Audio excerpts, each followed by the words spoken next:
Hello friends, this is Sumitra and welcome to your own channel tech Manthan.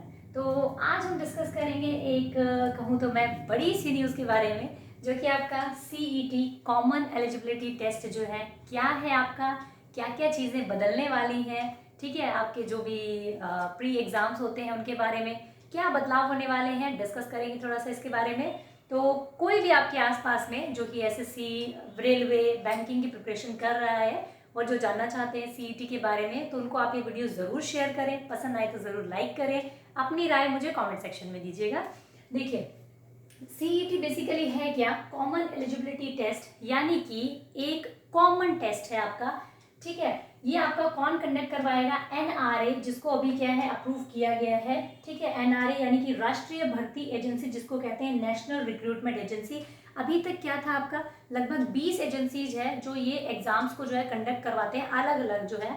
तो अब क्या है, कोशिश की गई है कि भाई इनको क्या समअप किया जाए, और एनआरए एक ही एजेंसी है जो इन सभी एग्जाम्स का जो प्री है वो कंडक्ट करवाए, ठीक है। तो इसमें फिलहाल इसमें 3 ही सेक्टर्स को लिया गया है, जो कि आपका एसएससी है, रेलवे है और बैंकिंग है। तो इन 3 सेक्टर्स के एग्जाम जो है वो यहाँ पर कंडक्ट करवाए जाएंगे, एनआरए उसको कंडक्ट करवाएगी, और कॉमन एलिजिबिलिटी टेस्ट इन तीनों सेक्टर्स के लिए, ठीक है। याद रखिए आप लोग, ये सिर्फ प्री लेवल एग्जाम है, यानी कि एक स्क्रीनिंग है। जैसे कि सीटेट आपका है तो केवीएस क्या है, अपना अलग से एग्जाम लेता है सीटेट के बाद में। तो ये आपका सिर्फ प्री है, जो एक कॉमन टेस्ट, अब इसके लिए आप अलग से प्री दे रहे हैं, इसके लिए अलग से प्री दे रहे हैं, एसएससी के अलग से प्री दे रहे हैं, वो अब नहीं होगा। यहाँ क्या होगा, तीनों के लिए आपको एक ही प्री एग्जाम देना होगा, एक ही होगा तीनों के लिए। और वो अगर आपने क्लियर कर लिया है तो आप बैंकिंग का मेंस दे सकते हैं, रेलवे का दे सकते हैं, और एसएससी का मेंस आप दे सकते हैं डायरेक्ट जाकर के, ठीक है। प्री लेवल का एग्जाम होगा, इन तीनों लेवल पर इसको जो है कराया जाएगा कंडक्ट। इन तीनों सेक्टर्स पर फिलहाल इसको लागू किया गया। आगे चल करके एक तरीके से कह लीजिए, जब कोई नई चीज आती है तो उसको टेस्टिंग पे रखते हैं जैसे हम लोग, तो फिलहाल इन तीनों पर हम लोग देखेंगे किस तरीके से ये इम्प्लीमेंट होगा, और फिर इसको कहा गया है कि बाकी सारे जितनी भी एजेंसीज है उस पर भी इसको लागू करने की कोशिश करेंगे हम आगे चल करके। तो प्री है ये आपका, जैसे कि हम केवीएस अपना अलग एग्जाम लेता है, तो इसके बाद जो मेंस है, तो बैंक का मेंस जो है वो अपने हिसाब से ले सकता है, रेलवे अपना मेंस अपने हिसाब से ले सकता है, एसएससी अपना मेंस अपने हिसाब से ले सकते हैं। सिर्फ ये कॉमन टेस्ट है जो कि तीनों के लिए सेम रहेगा। नेक्स्ट है आपका, ये 2 टाइम्स होगा आपका, साल में कितनी बार होगा? 2 बार होगा आपका ये, ठीक है। यानी साल में 2 बार आपका ये टेस्ट जो है वो कंडक्ट करवाया जाएगा। 3 इयर्स तक आपकी क्या रहेगी, इसकी वैलिडिटी रहेगी। अगर आपने इस साल इसको पूरा, मतलब जैसे कि आपने किसी भी ईयर में इसको 21 में आपने इसको पूरा कर लिया, तो अगले 3 साल तक ही आपके लिए एलिजिबल रहोगे आप इन तीनों सेक्टर्स में अपना मेंस देने के लिए, ठीक है। 3 साल अगर आपके निकल गए तो आपको फिर से देना पड़ेगा ये। नेक्स्ट क्या है आपका, ये बात की जा रही है कि गवर्नमेंट जो है वो 1000 सेंटर्स जो है नए बनाने की बात की जा रही है। कि भाई अभी क्या होता है कि रूरल एरियाज के बच्चों को बहुत दूर दूर तक जो एग्जाम देने के लिए जाना पड़ता है, तो उसके लिए कोशिश की जाएगी कि बहुत सारे सेंटर्स जो है वो करवाए जाएं। ऑब्वियसली बात है, जब इतने सारे एग्जाम्स जो है अलग अलग प्री खत्म हो जाएंगे तो कहीं ना कहीं क्या होगा, जो एक बहुत ज़्यादा जो एक टाइम वेस्ट होता था अलग अलग एग्जाम्स को कंडक्ट करवाने में, वो थोड़ा बचेगा, थोड़ा अमाउंट बचेगा, ठीक है। तो ये तीनों जो है आपके एक ही लेवल पर करवाए जाएंगे। और क्या है आपका, 1000 सेंटर्स होंगे, ठीक है।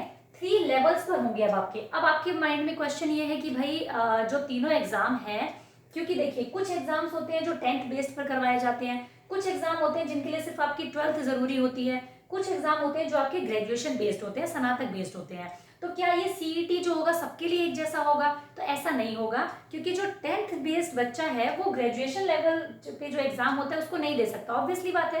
तो 10th लेवल के लिए अलग होगा, जो 10th लेवल के एग्जाम है जिनके लिए सिर्फ 10th जरूरी है और उसके बाद में आप वो गवर्नमेंट एग्जाम दे सकते हैं, तो उसके लिए सीईटी क्या होगा, 10th लेवल का होगा।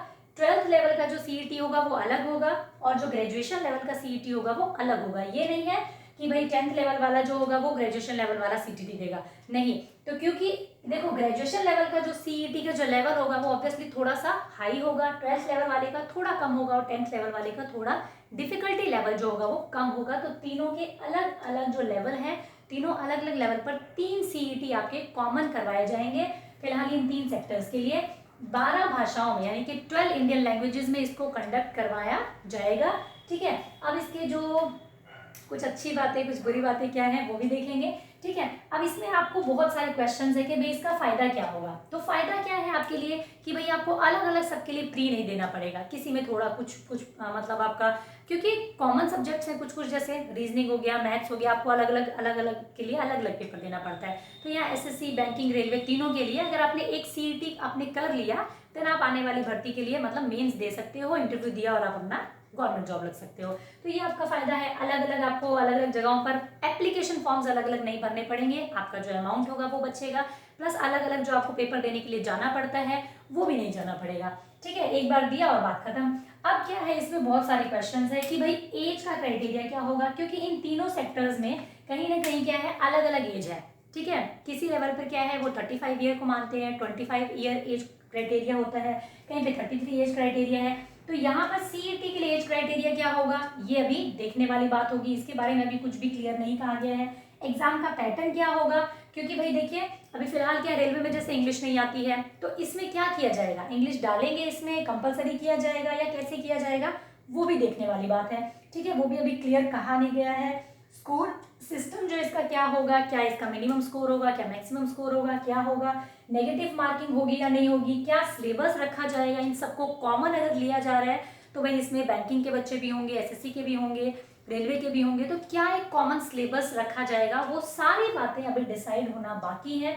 ये आपके सामने क्या है, एक फ्रेम रखा गया है, मोटे तौर पर चीजें बताई गई हैं कि इस तरीके से एग्जाम जो है आपका कंडक्ट करवाया जाएगा।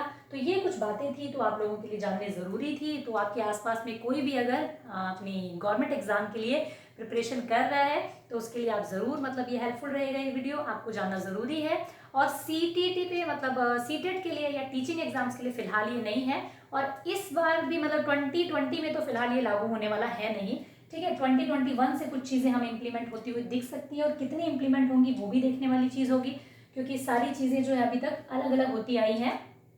तो मेरे हिसाब से यही चीज़ें थी इसमें बताने वाली। आपका कोई और क्वेश्चन हो तो आप ज़रूर कमेंट सेक्शन में लिखें, मैं पूरी कोशिश करूँगी उसका आंसर देने के लिए। आज के लिए इतना ही। Thank you, keep learning, keep supporting.